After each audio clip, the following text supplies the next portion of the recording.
Welcome to the Nathan Nephew Show. I'm your host, Nathan Nephew, here for a half hour or so. Been a little while since I did a show. I had some things going on in my own life here. Good things, great things, but nonetheless, they were things. And things can take time away from things that, away from other things in your life. But anyway, I'm back. We should be good now. To go for a while. I don't see any things coming up in the very near future, but who knows? I want to start off. I have a friend that posted a video that I found today about Obamacare, and this has been around for a little while, and it's nothing new, but I thought it was pretty funny, and it actually, it's an analogy, or no, I suppose it's an analogy, but it's what it would be like if buying coffee was similar to Obamacare. Let's jump right into that and then move on to all sorts of other things that I have to talk about today.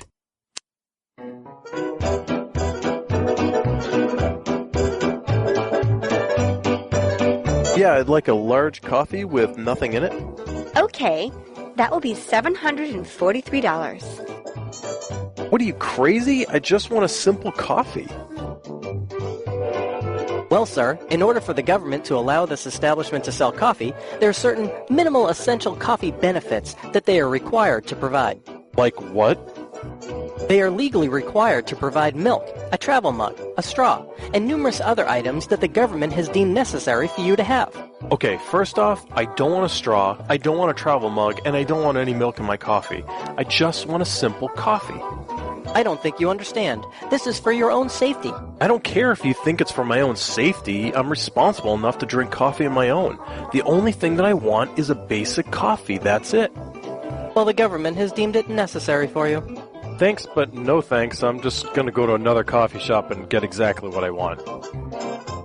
What is that going to get you? That's going to get me a coffee. No, you don't understand. This is a government mandate.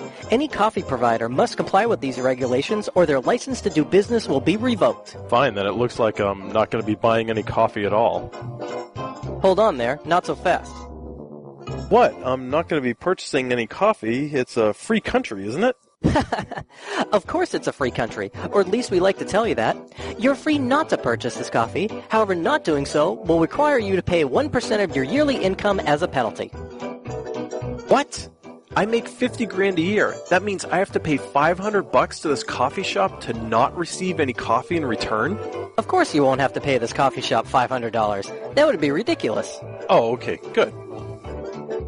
You'll have to pay it to the government. And then the next year you'll need to pay $1,000, the year after that $1,250, and then whatever arbitrary number the government wants after that. Okay, this is some kind of joke, right? Where's the hidden camera? We had to institute this policy because some people needed coffee, whether they could pay for it or not, and it had to be provided to them. This placed an undue burden on everyone else, so our solution was to place an undue burden on everyone else. Well, who forced the providers to give away the coffee for free? Well, the government required it, whether those people could pay for it or not. So there was a problem created by forcing vendors to provide free coffee to people. And now the solution to that is to force other people to purchase more coffee at ridiculous rates. Well, you might want to have coffee in the future, so we need to make sure that you pay for it now, whether you actually want it or not. We like to call it the individual shared responsibility payment. It sounds like a contradiction in terms, because it is. Every time you buy coffee, we need to take some of that money and provide coffees free of charge to those who we think need it, and also to people who consistently vote for us. Plus, we can then use that money to purchase a website for millions of dollars that simply won't work. Wouldn't it make more sense to just let me pick what I want to buy and the provider pick what they want to sell and let us handle it amongst ourselves? But then how would we pay for programs that you don't want?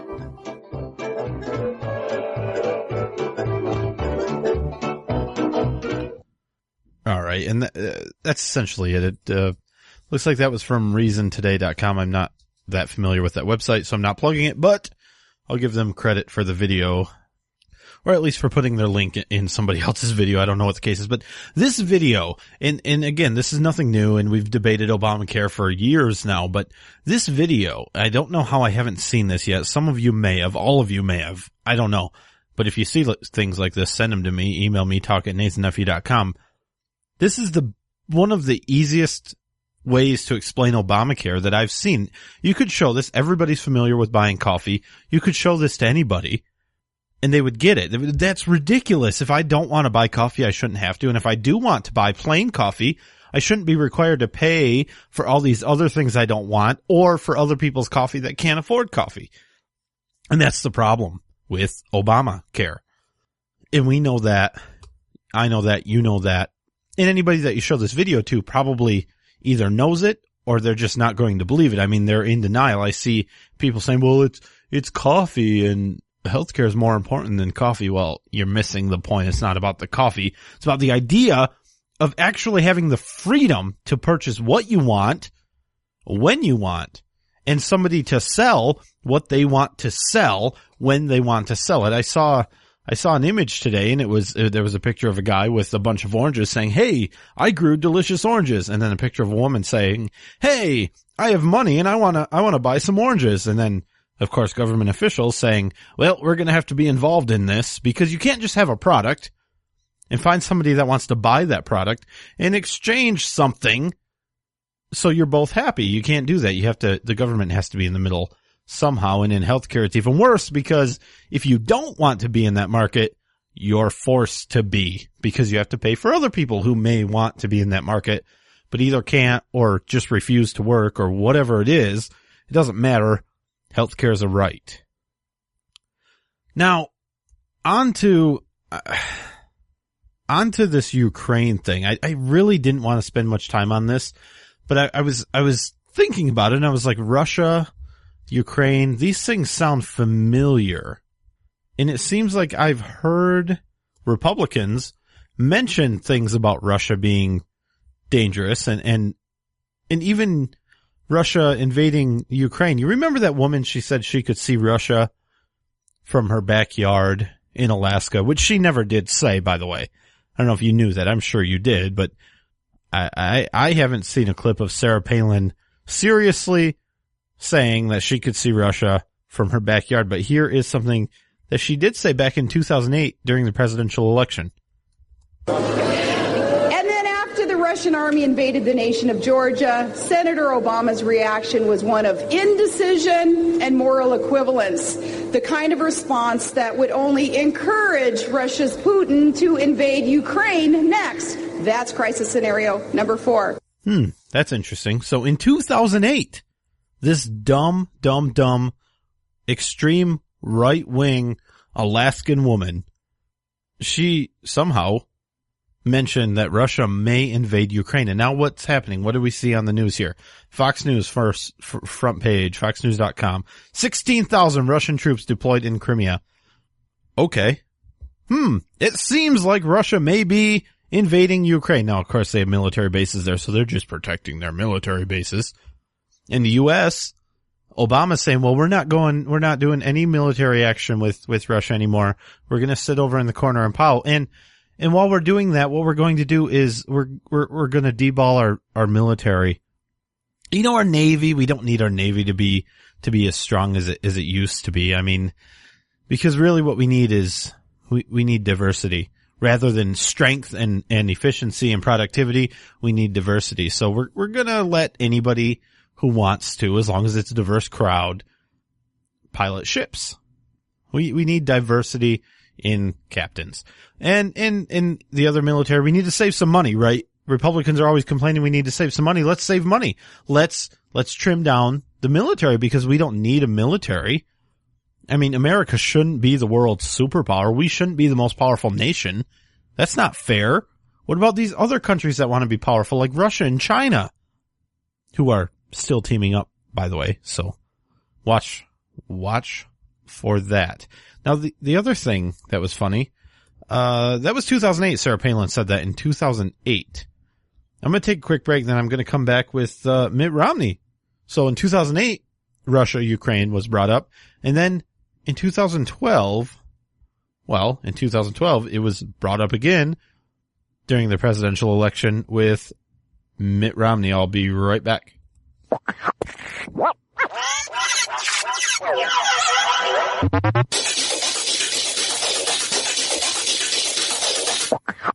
Are you tired of commuting to a job that makes someone else rich, working harder than ever, but getting nowhere?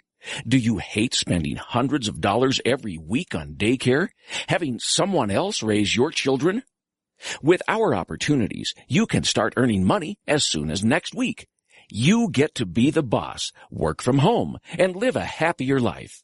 At Be the Boss Network, you'll find hundreds of work-from-home opportunities that you can literally start today and be earning money as soon as next week. Go to freedom66.com and start earning money as soon as next week.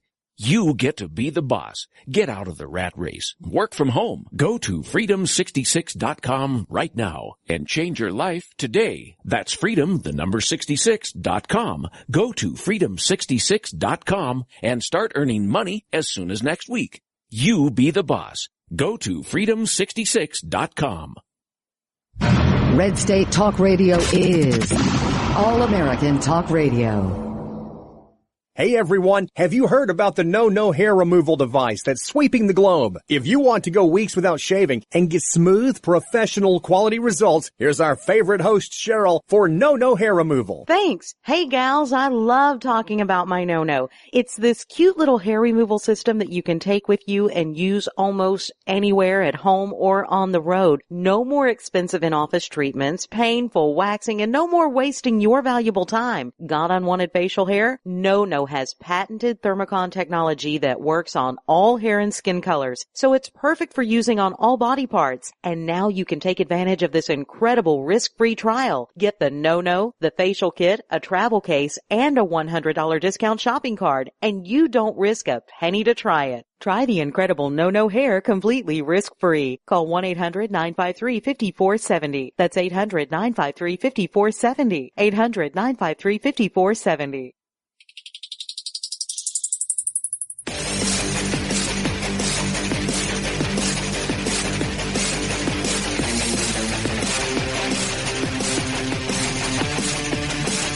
The Nathan Nephew Show. Somewhat unique. Somewhat unique? Yes, somewhat unique.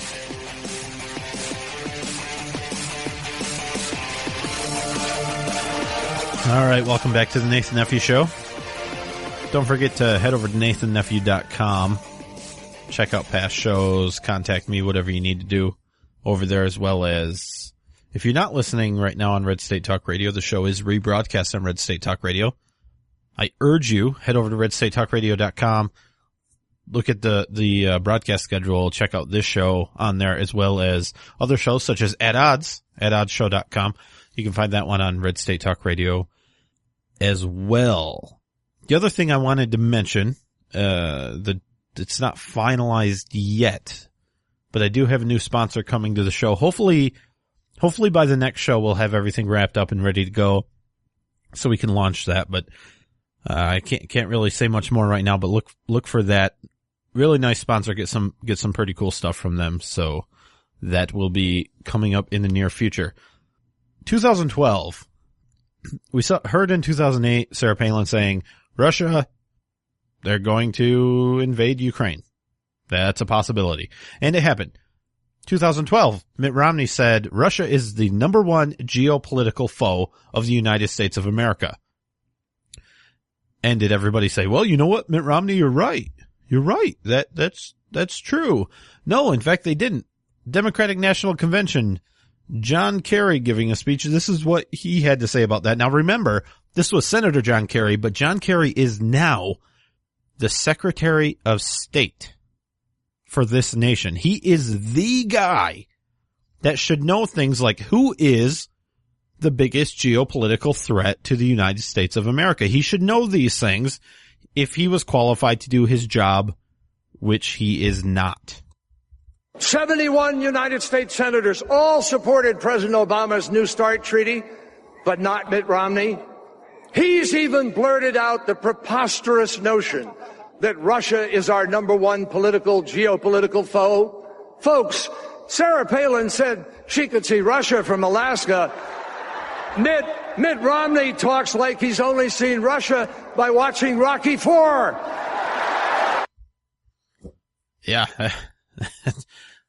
So, I mean, this was obvious as soon as we met Mitt Romney. We knew that all of his ideas on foreign policy came from movies. I mean, he's sitting in his theater because he has a theater because he's rich. You know, I mean, you know that he's white and rich, right? So he's not good for the country. I mean, John Kerry is white and rich, but he's a liberal, so it's okay. But he's sitting there, he's watching Rocky, and he's like, you know what, that Russian guy, those Russians are bad. This is Rocky IV and the Russians. So I think that they must be a threat to the United States because it's on the movie, the TV there. I see it, and I think they're probably the number one geopolitical threat. I think so. I'm thinking that's how, I'm going to watch some movies in my theater. And I'm actually going to wipe my face with napkins made out of platinum because I'm so stinking rich and I'm white. And, that makes me dumb. So that was during the Democratic National Convention. Then in a debate with Obama, of course, is going to cash in on this because we just proved how stupid Mitt Romney is, right? So let's just keep going with that. When you were asked what's the biggest geopolitical threat facing America, you said Russia. Not Al-Qaeda. You said Russia. In the 1980s are now calling to ask for their foreign policy back because the Cold War has been over for 20 years. Russia, I indicated, is a geopolitical foe. Excuse me. It's a geopolitical foe. And I said in the same paragraph, I said, and Iran is the greatest national security threat we face. Russia does continue to battle us in the UN time and time again. I have clear eyes on this. I'm not going to wear rose-colored glasses when it comes to Russia or Mr. Putin. Maybe that is the right way to go, is clear eyes and not rose-colored glasses. We can look the other way like Obama's been doing the entire time he's been in charge. These are the people, again, leading this country. They're the people in charge of this country who are supposed to know these things. They're supposed to know these things. Like the reset that John Kerry was asked about, like I said, from Hillary Clinton. She was the last Secretary of State. It's not like it was 60 years ago and John Kerry doesn't remember it because he was in Vietnam. It's ridiculous. Absolutely ridiculous. And, I mean, look, Mitt Romney said Russia is the number one geopolitical threat. So it's a good thing. I'm telling you, it's a good thing that he did not become the president of the United States. Because if he had, we wouldn't have had the guy that is cutting down the military. Oh. Yeah, maybe that wouldn't have worked out the way we wanted. Maybe, in fact, it worked out the opposite of the way I wanted it to go. But it is what it is. And now we're playing games with Russia saying, well, we're not going to come play with you. We're not doing military actions with you, and we're not going to have trade talks and things. And we're going to put sanctions on you, Russia, and you're going to listen because we said so. But the Cold War is over. The Cold War has been over for 20 years, so to bring up Cold War tactics is just ridiculous. So anyway, enough about the Ukraine. I mean, you can watch any news channel and you'll hear everything you need to know about it. Something else that I talked about before and I talked about on Ad Odds and I've been talking about, and it just won't go away, is this the thing that they were dealing with in Arizona with the bill that supposedly, and this wasn't completely accurate, but supposedly discriminated against gays. It gave business owners and Christians the license to discriminate against gays anytime they wanted. That wasn't what the bill did. What the bill did was said that we need to protect freedom of religion, and if your religion says that you don't want to sell certain goods or sell to certain people or whatever, that you should be able to do that. Now, I think the religion argument is unnecessary, completely unnecessary in that case, because I think just individual liberty, the natural right to conduct yourself however you want, as long as you're not harming other people. And I think not selling somebody a cake when there's a bakery down the street that will sell them a cake is not harming somebody. But this keeps coming up again and again and again, and this idea that human and natural rights don't apply to individuals, that they're collective rights, and that you have to give everybody else you have to treat everybody equally and you have a human right to not be offended. It's ridiculous. And over and over and over again, liberals, and not even all liberals, because I've even seen comments from some on the right that are using religion as an argument against this sort of protection for the business owner, saying that, well, if you're a real Christian, then you don't judge people. Well, okay, that's fine, but everybody judges people. I mean, you can't get away from it. And I don't think that's really the point about judging people, but you shouldn't be forced. Nobody should be forced to do business with anybody else. You just shouldn't be forced to do it. The government, especially.